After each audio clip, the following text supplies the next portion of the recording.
it starts like a snowball and it just starts rolling and it just gets bigger and bigger and bigger. And once it picks up momentum, it becomes easier and easier. You're teaching them that's what we do. This is how we do it. It's not every person for themselves. It's everyone working together and passing that information down. Your individual team members can only be as successful as they are allowed to fail. Ask yourself, who shows up prepared? Welcome to the Total Succession Show. I'm your host, Tyson Ray, joined by Kim Cochenour. We're glad you're here. Subscribe at totalsuccession.com/podcast and let each episode guide you closer to a confident, well-planned exit. Today's conversation just might be the nudge you need to start preparing for what's next.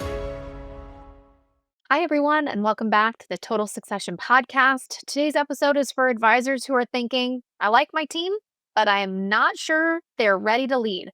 Specifically, we're talking about training paths for successors, especially those who aren't the natural-born rainmakers, which is more than likely who is working for you in your office right now. So there's a loyalty that we have to our teams, and there's a responsibility as the owner to make sure you're grooming that team to be able to take over the reins.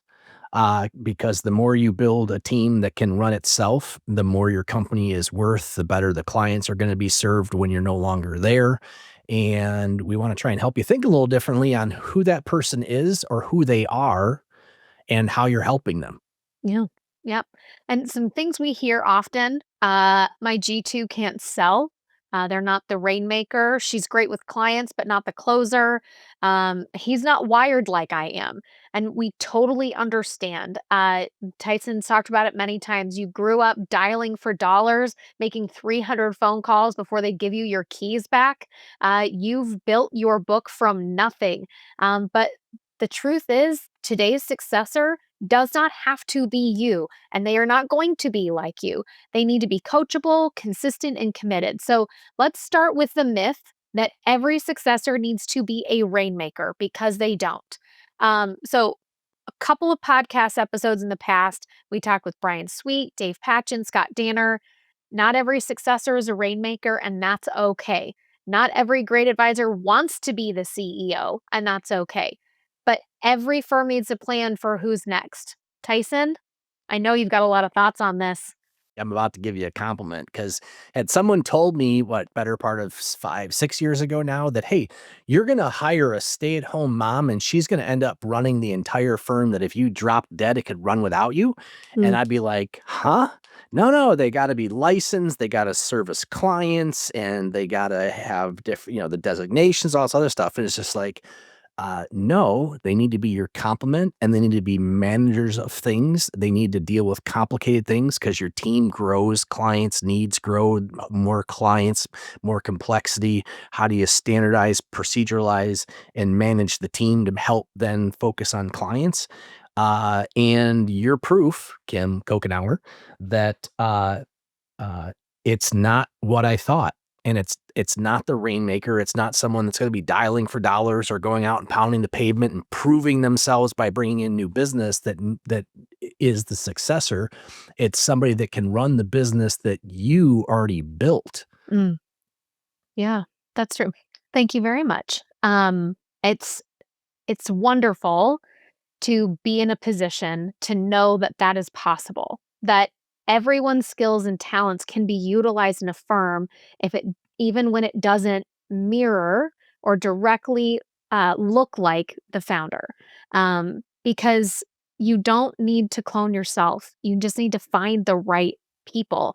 And it's not just the one person. It's not just going to be the Kim in your office or whomever that is. It's going to take multiple people to help fill the gap of that founder. You have to realize that it's going to be more than just one person. And you might just kind of be in a waiting zone for making that decision. You kind of thinking like, what is possible, and finding someone different with a different set of skill set and the same values. And so you need to kind of be able to start shifting your mindset around that and knowing that it's not you, it's going to be a team. That's what stood out when I realized it was you, because I found in you a desire to care for the client that equaled mine, a desire to put the time in and work at things and learn and solve problems independent of me having to solve the problems. at the end of the day, when you boiled it all down from the first time I ever met you, it was the core values were aligned. Mm. And and that then laid the foundation of the trust that needs to be there, because this isn't just turning it over to the employee that's been there the longest. This isn't just turning it over to the G2 advisor that happens to be meeting with the clients, because they may not have the skills and the expertise and the things you've had to learn as the founder Mm. to now run what you've created. Yeah. Oh, that's true. It's there's a lot that goes into that when that founder is exiting. You don't want your client's nerves to be, front and center. You don't want your team to be making enormous adjustments. You want to have the continuity so that that can continue, and that comes from time and trust. If you build the right training path, you give them the right one way, and you put those in the stages that actually help shape those qualities into leadership, you will actually find and build that successor um, through development. And it comes in steps and stages. So, Tyson, I'd like to kind of get practical because one of the things that we've done, and when we're talking about a client service focused training model, this is what we've done at our firm. We have an internship. If they're going to stay in a client service line, they come in typically as an intern, then they move into a client service associate on their path to getting all their licenses. Then they can become a client advisor. Then they can become a wealth advisor when they've got those CFP credentials behind their name. And right now, the top of our team where you can grow in the client service lane right now is a senior wealth advisor. So, Tyson, we're hearing a lot in this space about mentorship. Walk us through your intention and your heart behind mentorship and how it's kind of helped us frame that priority over the last, I would say 10 years, because you've been doing interns here for a long time. So talk a little bit about your thoughts on why that was important. I found it easier to start from scratch Mm. and teach and mentor than to try and unbrainwash somebody that came in from some other firm that had their way of doing it, or some hard wiring that if you've been in the business for a while, you pick up traits that get hardwired into you, and those are really hard to undo. Um, and what I found is that if we can find through our internship program, those that uh, can interact, like to interact with, and again, college interns are in their 20s. Do they like interacting with their grandparents? Can they have a great conversation with their grandparents? Can they be patient with their grandparents? Can they serve the grandparents? Do they want to come in and work? And what I've been amazed by is these younger generations grew up with the technology in their hands. That Mhm. how quickly they can pick up technology. That I've even found some 30 and 40-year-olds are just slow in adapting to some of these technologies that Yeah. they come in and pick it up like it was like they've always used it. Um, and then they get the opportunity as we can identify the fit through the college intern program. We adjust ourselves to their schedule, sometimes keeping them on as a part-time employee as their senior year of college and adjusting their class schedules, often that spring semester. So they're actually in the office more, that when they literally graduate, here's the offer, here's the job, they step into that client associate role. If they haven't already gotten some of the licenses, they get some of the licenses. And then very quickly, they get to be brought into client meetings. I've had client meetings now where I'm sitting there as the senior wealth advisor, the G2 advisor is there with me, and then in comes also a third person, the college intern or the new client associate to the team, and the clients are just told, and the clients are used to this now, it's just like, oh, they're joining in because this is how you really learn. You learn some things in the books, but a lot of it is an application. And because these clients are often near retirement in their 60s and 70s, it's what their doctor does. Yep. The head surgeon shows up with 5 or 6 people walking right behind him that are all in their residencies, learning how to talk, learning how things are being done, answering questions. And what I've loved, because all these little whippersnappers are getting their CFPs, so they've memorized all this information in their head. It helps me go, hey, what's the new limit on whatever? And they get to spit out the answer because they just passed the test. Yeah. And it creates a camaraderie that we can instill in these individuals, our values and the ways that we ask questions and the ways that we service clients, that they can adapt, learn how to pick it up, and so they can do it themselves. And then it lets us help more clients and therefore lets us grow. And we're basically diversifying the concentration around just the owner. It's just me that meets with clients versus it's so much easier when someone else is in the room helping take notes, help hear firsthand why we're doing what we're doing, that I don't have to walk out and try and communicate it to. Building that right fit takes 2 or 3 years, but if you start, it starts like a snowball and it just starts rolling and it just gets bigger and bigger and bigger. And once it picks up momentum, it becomes easier and easier. And had you told me 10 years ago when we had our first intern, that was a referral from a client, that now we have some 250 applications that come in, it reiterates that there's a hunger in in these students at the end of their college career to be able to experience what is financial services. So the internship is like them watching how we work. And then can they actually pivot into a position of support? And so then we kind of jump into the client service role. That's like when they, as a registered client associate, they come on board. They help start processing paperwork. They help preparing for the meetings. They're studying for their certification exams. And so they've kind of built off of the operational muscle of watching the business, proven they can be counted on, and it's getting them a little bit more of that personalized contact with clients.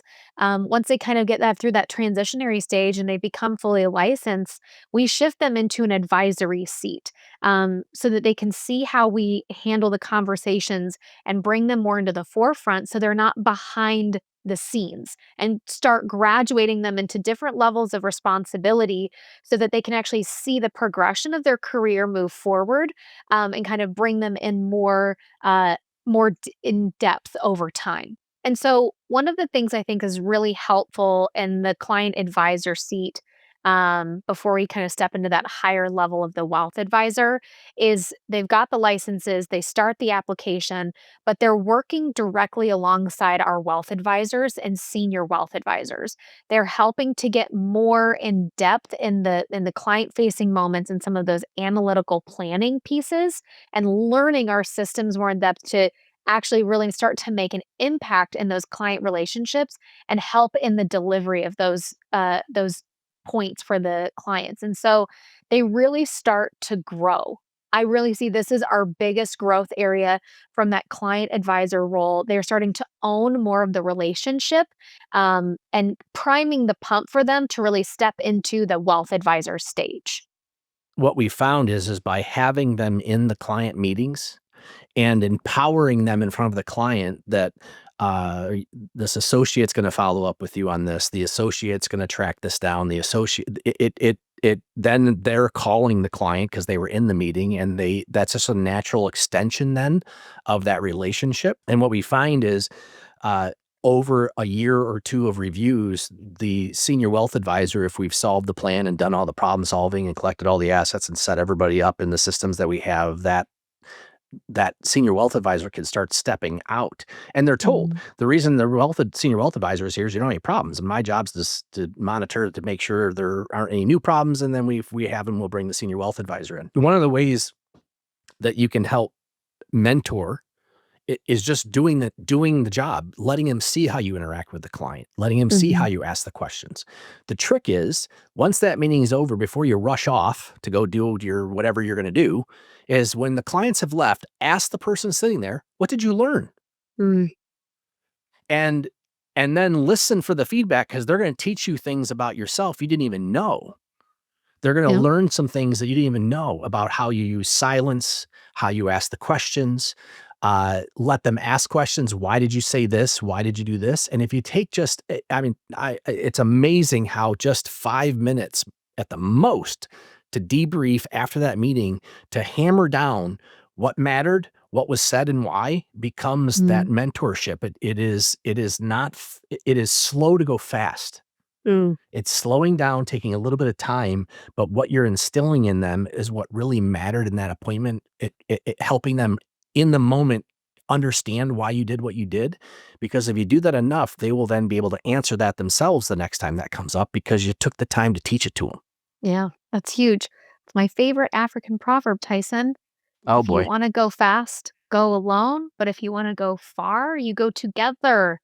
It's huge. It's huge. It's applied in so many different areas of our lives, but that is one of those that's just like, I hope you understood how important that was, that you like heard back what I heard from you is like, if we do this right, if firms do this right, if you do this right in your own practice, if you do it together, you will go farther than you could just go on your own. So I want to pivot into that wealth advisor role because you talked about giving them the opportunity to learn from those questions in that client advisor seat. When they transition to the wealth advisor, that means here they have their CFP credentials behind their name. They're owning more of the relationships and more of that primary seat. They're dealing with running the meetings. They handle the follow up. They lead, but they're still the backup of the senior wealth advisors there who are still helping with those larger planning points and kind of staying in the know and the flow of the client relationships. But what they've proven at this point is that they can lead with consistency, that they're not actually just doing just the work, that they're applying the knowledge, but they're also guiding others in the team and kind of starting to pass that down because by then years have passed and others have come up behind them to really kind of help them pass that on to the next generation. And I think that that's a really huge piece that you're modeling for your team when you do that from the beginning, that you're teaching them that's what we do. This is how we do it. It's not every person for themselves, it's everyone working together and passing that information down. Yeah, and that transition to that wealth advisor role happens usually over the course of a review season. And this is the hard part. If you're listening to this and you're the founder or you're the senior wealth advisor, the hard part is you got to go through a review season where you're sitting in the meeting and you're not talking. Oh, You're letting them talk. And then when that meeting's done, you get to debrief and offer some suggestions or offer some points. And here's the hardest lesson I had to learn about building a successful team is that your individual team members can only be as successful as they are allowed to fail. mm, Because you as the founder became successful because you failed and you had to learn from it. yeah. And so letting them struggle through the conversations, letting them maybe make a mistake and then pointing out to how they can correct it in the future. And maybe they need to go call the client back and clean up something they may have said. But what I found is that if I can go through a review season and I don't have to talk in that meeting, that client is now theirs and I don't need to be in that review season anymore. And what they get to decide as a wealth advisor here is whether or not I'm needed to be in the meeting. Hmm. Yeah. And some of the clients are even asked, do you need Tyson to be in the meeting? Do you need the wealth advisor to be in the meeting? And the client's like, nope, I'm good. Yeah. And Yeah. then that wealth advisor then can take that. Yeah. Yeah, and that takes time and that takes credibility, and Tyson, I think it was really important you pointed out that they have to be able to make a mistake. They have to make mistakes, multiple, and your job as their mentor is to ensure that the big ones, the big mistakes, you can help them prevent, but you have to let them make the ones that they're great to learn from, and help them move on. So we'll hit this one last, and just kind of briefly, but the senior wealth advisor role, that's over 10 years of experience, at least in the industry. It is someone who is a leader. They are dedicated to being a leader of people and relationships. They're focused on helping shape the next generation. They're focused on helping build the firm and net new assets.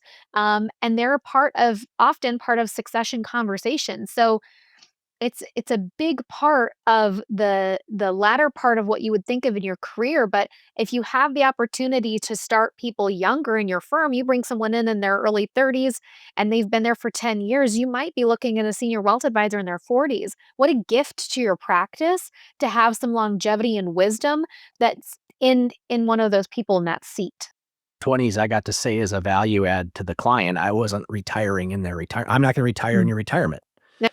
And part of bringing on the younger generations is to be able to continue to say to clients, our team is not going to retire in retirement. There's going to Mhm. be someone here that when you go through these life events, when these assets transfer down, or when we're starting to work with the client's kids, the legacy of the client's wealth, that we have other associates here that will be able to have those relationships for decades. Yeah. That's hugely helpful. So you're listening to this and you might not have this 5 stage track built. What do you do? So you can start small. When I give you something tangible, you can start small. Look at internally, look who's on your team already and ask yourself who shows up prepared, who asks questions that others don't, who do the clients naturally open up to, who is in alignment with your firm values. And that's not something you had to teach them to do. Um, those are a few things that might just kind of help you start small and thinking, how do you start identifying some of those people that you want to keep, retain, and build to help you grow your firm? And some of this is, who do you have to unshackle? Mm. I'm mindful that, the way they train a circus elephant is they basically put a stake in the ground with a chain so long as the circle of what they're going to go around in the circus, and they shackle another chain around the elephant's ankle. And that baby elephant grows up knowing it can go in circles about this length of chain. And eventually they remove the chain, but because they've been shackled for so long, they will continue to perform knowing they can only go this far around in a Mm. circle. And Yep. so who on your team has been shackled in their assistant position, their registered associate's position? They've interacted with the clients in some way, but you've prevented their career development. You prevented their ability to go into a G2 client service, client advisor, wealth advisor role, because you said they have to be a rainmaker or they have to be able to do sales. And yet there's an aspect to once the sale is done, we now need to service and love on and care for these clients, that you may have team members that you've shackled. And can we talk to them about what it would look like to break the chains and allow you to let them elevate themselves, which will help the culture of your firm. It'll help the value of your firm, because all of a sudden you may have some people that have the gifts and talents to take care of these clients that you now have, but you've thought they needed to have these other gifts that you had when you started your career, which maybe isn't what your firm needs. Yeah, that's true. And so it's interesting to kind of think through that. So where do you really begin? Um, Part of that is just taking that step for that next level of trust. Do you not have anyone sitting in on your meetings? Do you have someone that's been part of the conversation, but you've not given them a chance to lead? Maybe it's sitting down and actually having a debrief to ask them the questions and identifying those gaps to let them walk through that, and that you can actually start mentoring them. But keep in mind that someone on your team who might be a great succession option for you might not start off with you saying they want to take this over. They might be there and they might discover that that's their path because you gave them a path to follow. So, if you're an advisor listening to this, you're listening to this and you need a takeaway, you do not need to find the perfect successor. You don't need to clone yourself. You just need to start making a path and see who rises to the occasion, who falls in line, who comes to light, because they are there. They will find you if that is the path that you are creating, because the people you want are going to be drawn to that. And that's our encouragement to you. There is someone there if you kind of create that path for them. Tyson, any final thoughts for our listeners today? Yeah. So if you're listening to this and you don't have that runway, you don't Mm. have the years it takes to build this out. You don't have maybe the energy in the tank. Your success is becoming this joyful prison that is robbing you of the life you want to have. Um, then it's considering joining a team that already does this well, that has the G2s, that have the ability to help bridge that for you. But at the end of the day, the issue becomes, why the next generation? Why successors? And it boils down to, if you are going to at some point exit your practice and you don't have this next generation team built out, you're going to have less options of who's going to want to take over your practice. You're going to have less value of what your practice is worth. And you're likely to have less client retention. And these people are counting on you to solve this problem when you're no longer there. And so you got to start somewhere. Yeah. Well, that's great advice, Tyson. Thank you. And I think that's a good encouragement. So thank you. And we'll be back soon with more conversations like this. These conversations are designed to support your next move, however close or far it may be. Tap subscribe and let each episode guide you closer to a confident, well-planned exit. I've wrestled with these things myself, and that's exactly why I created something to help you do it with less stress and more direction. My book, Total Succession, is now available on Amazon. Inside, I break the process down into 5 clear steps to help you exit on your terms with confidence, full compensation, and your client's best interests at heart. You can also visit totalsuccession.com/podcast to download a free starter guide that walks you through my SPACE framework: see, prepare, act, commit, exit. Remember, you only exit your business once. Create the space to do it well. Thanks for listening. Until next time.